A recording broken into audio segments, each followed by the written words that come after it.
Resuming debate, the honourable member for Don Valley West. Well, thank you, Mr. Speaker, and I'm pleased to rise today to speak on Bill C-458. Before I begin, though, I want to thank the member from Kitchener-Waterloo for his tireless work on behalf of his constituents since his arrival in Parliament in 2008. The member has done considerable work as the Vice Chair of the Government Operation and Estimates Committee and as a member of the Industry, Science and Technology Committee. In fact, Mr. Speaker, he's one of the hardest working MPs that I have come to know. He has demonstrated commitment through a lifetime of volunteer work, having sat out a year of his schooling to volunteer with Aboriginal communities in Northwest Ontario and abroad in India. In more recent years, he has worked hard on behalf of the United Way. The hard work has won the member praise from across the aisle as a respected advocate for charities across this country. In addition, Mr. Speaker, I'd like to take a moment to recognize that member's outstanding parliamentary record as a champion of the charitable sector.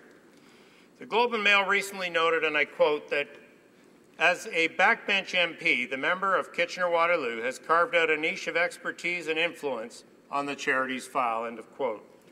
In 2010, he sponsored Motion 559, which called for the Standing Committee on Finance to study tax incentives for charitable donations, passed by this House with unanimous consent.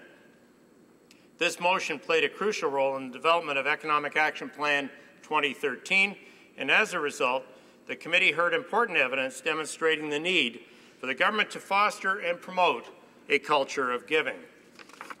Most importantly, the committee learned that tax incentives have a crucial role to play in increasing the number of new donors. That is why, in Economic Action Plan 2013, the government has introduced the First-Time Donors Super Credit.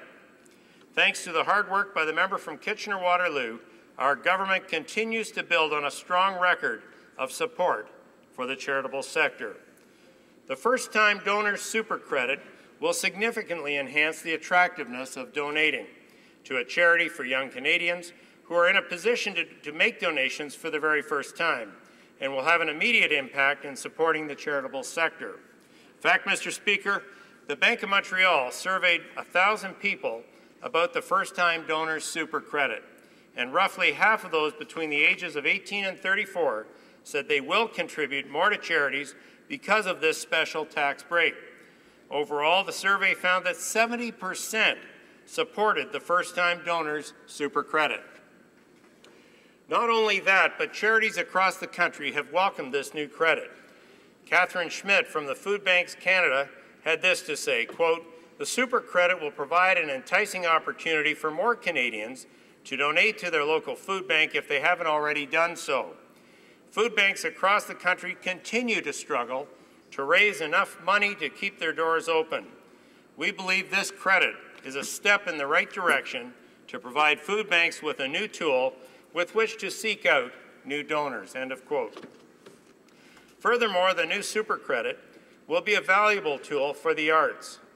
Camilla Holland, the Advocacy Chair for the Professional Association of Canadian Theatres, lauded the government on our commitment to work with the charitable sector in providing charitable giving incentives.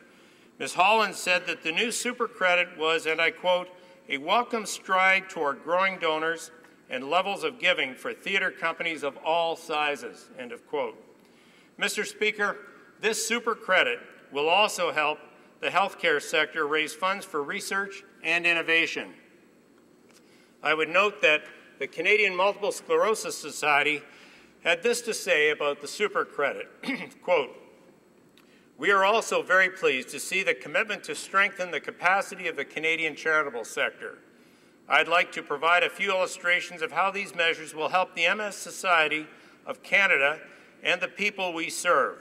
We are encouraged by the recognition in Economic Action Plan 2013 to foster and promote a culture of giving in Canada.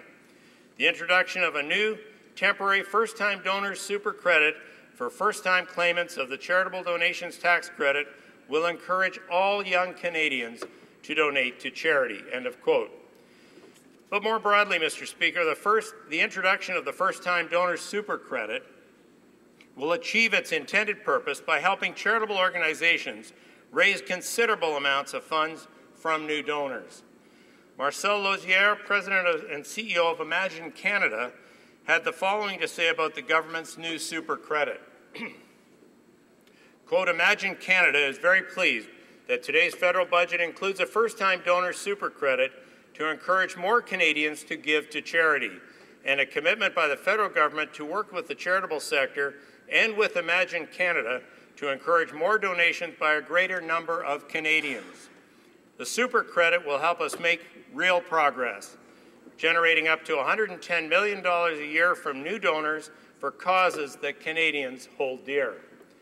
This is a significant investment in our communities at a time of ongoing restraint. We are pleased at the government's commitment to work with Imagine Canada and the charitable sector to encourage more Canadians to give more, end of quote. Mr. Speaker, this super credit will supplement the existing charitable donations tax credit with an additional 25% tax credit for a first-time donor on up to $1,000 of donations. Overall, this incentive will expand and rejuvenate the charitable sector's donor base and will provide an estimated $25 million in annual tax relief. Mr. Speaker, since 2006, our Conservative government has lowered taxes on Canadians more than 150 times, including lowering the GST from 7% to 5%. In doing so, we have reduced the overall federal tax burden on Canadians to the lowest point in over 50 years. We have also introduced the tax-free savings account to help Canadians save more of their hard-earned money. On this side of the House, we understand that lowering taxes leaves more money in the pockets of Canadians, giving them greater flexibility to donate to charity. Mr. Speaker, our government wholeheartedly supports the intent of Bill C-458, and I applaud the noble efforts my honourable colleague has made to aid charities in their important work. Indeed, this bill has the potential to encourage young Canadians on a path of sustained charitable donations throughout their lives.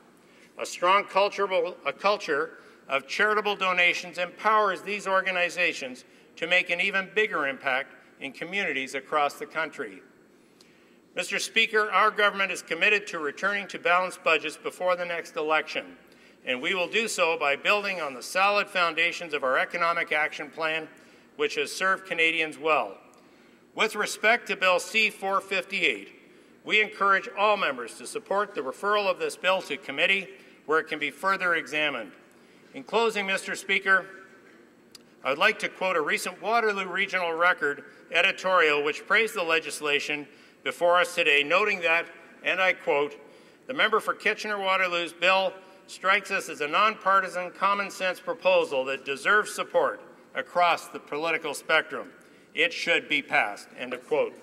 Mr. Speaker, I wholeheartedly agree with that sentiment and think that the member for Kitchener-Waterloo and thank the member for from Kitchener-Waterloo for his work.